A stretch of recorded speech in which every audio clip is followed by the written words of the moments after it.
guys, how are you doing? In this episode, we are going to see the review of Desktop Mini application. It is available for iPhone and iPad. And before diving into the features, I just want to clarify a few things about its pricing. This app is available as a 3 days trial, so you can try that on your iPhone or iPad and see whether it is suitable for your workflow and requirement or not. The developer have also announced 80% discount for the next 30 days so that if you want to save some money while purchasing this application, this is the time. And just like any other application, this app is not meant for all users. As you can see, the pricing for me in India, it is 199 rupees, and if you're from USA or other countries, it'll be $1.99, which is the 80% discount pricing compared to the previous pricing that they had. Here it is how the application looks. It is a large widget, set at present. I also like to request the developer a medium widget, which may be useful to keep just two rows of applications for quick access.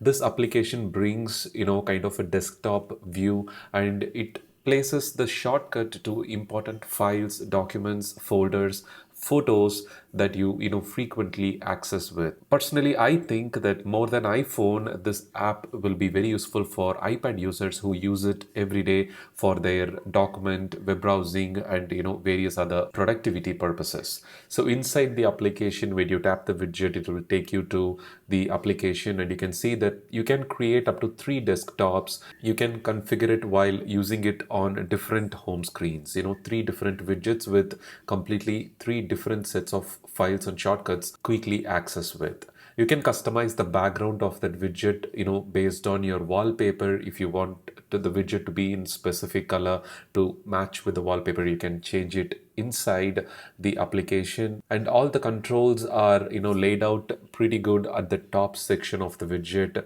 When you tap on any section, it will take you immediately to the app. And here you can see that if you want to add any file shortcut, simply tap add shortcut, and it will show you the prompt of from where or which type of files and folders you can add. You can of course add any website URL that you want to frequently open on Safari browser, some banking website, or any other website that you like to keep a shortcut on this widget.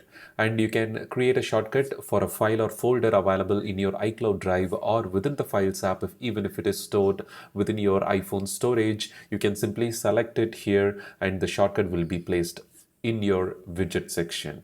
It'll be more like a Mac OS kind of a desktop widget available for iPhone and iPad. And I'm sure that there'll be more development will be coming to this application to make it little bit more interactive with the upcoming iOS 18, when more features and APIs that can be added to the widget. So overall, I think this widget will be more useful for iPad users than the iPhone users. Do share your thoughts in the comments below, and don't forget to take a 3-day trial spin and see whether this app will be suitable for your requirement or not. That will help you decide and make a purchase within the next 30 days to save 80% flat with the pricing. Thank you so much for watching, and for more, don't forget to subscribe. Have a wonderful day.